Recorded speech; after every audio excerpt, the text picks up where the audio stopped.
All right, guys, I'm here in the airport, and we've got a situation developing here where we actually have the government Israeli government websites have been hacked. I repeat, the Israeli government websites have been hacked, and and it's an unbelievable attack. Major websites in the Israeli government shut completely down. The question is, who did it? Was it the Iranians? Was it the Russians? Was it the Iranians on behalf of the Russians? But you know that Israel has been targeted. I mean, think about this.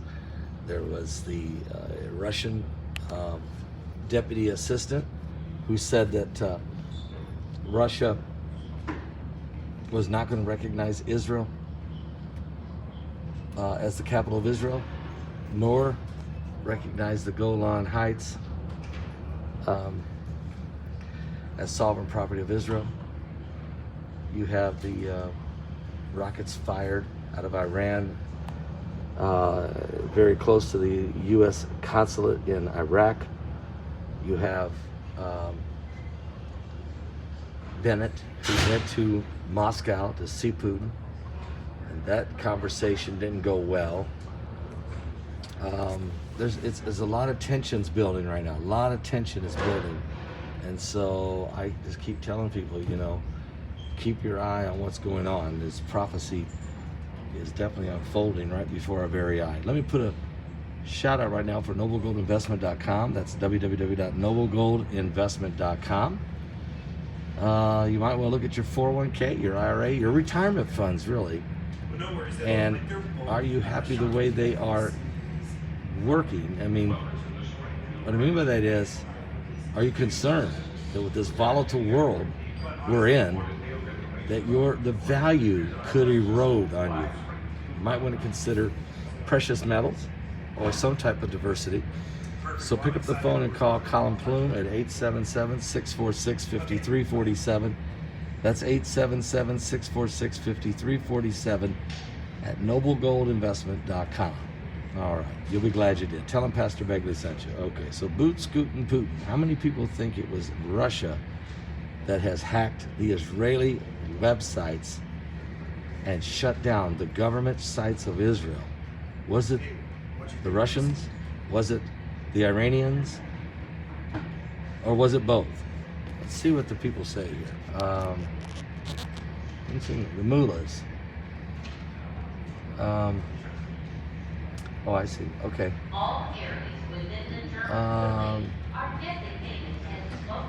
Some people think it was Canada.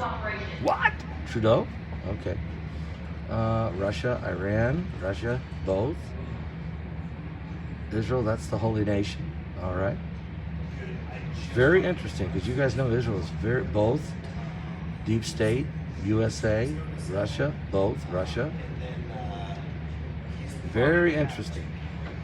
Just who is fighting Israel right now? Iran, Russia, both.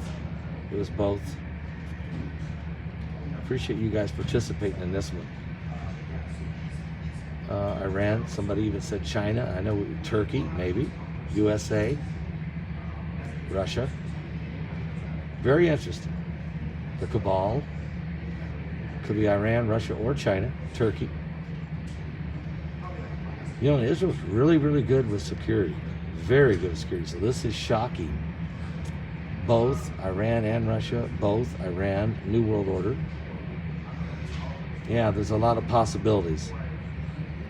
So we're going to keep a close eye on what's going on here as we're in World War III. I think that that's the right thing. I think that Jim Baker, last Thursday when I was taping 2 television shows with him, I think he might be right. He said, I believe World War III has begun. And it's very similar to how World War II did. Inch by inch, little by little, until finally it was obvious. So give your life to Jesus Christ, folks. Things are getting very, very intense. I'm traveling today. I'm in an airport right now, and I'm going to be winding up in Dallas, Texas before it's all said and done. So between stops, between airports, I'll try to keep you up to speed on the things that are happening around the world. It's certainly getting very interesting now in these last days. Yeah, you still have to wear a mask. I know it's. I'm supposed to even put it over my nose. Now, some people have been confused. Yeah, they've noticed I've traveled in America. Yeah, you don't have to have a vaccine to travel in America, unless you're going to New York, Los Angeles, or Chicago. Then those cities all have weird rules. The rest of the country, you don't have to have a vaccine. But the rest of the country, everybody has to wear a mask. The entire nation. I still can't figure that one out. And if you travel internationally, there's different rules for different countries, but they all seem to be loosening up now, so that's good news. NATO has just sent 30,000 troops, 200 aircraft, and 50 warships to the Russian border. I guess they're probably using NATO troops, as well as some of those being American troops, obviously. We'll keep a close eye on that. We'll keep a close eye on all that, all right? We're in the end times. Give your life to Jesus Christ, folks. He's coming soon. And I think the sixth trumpet war is upon us. Are you serious? Are you serious?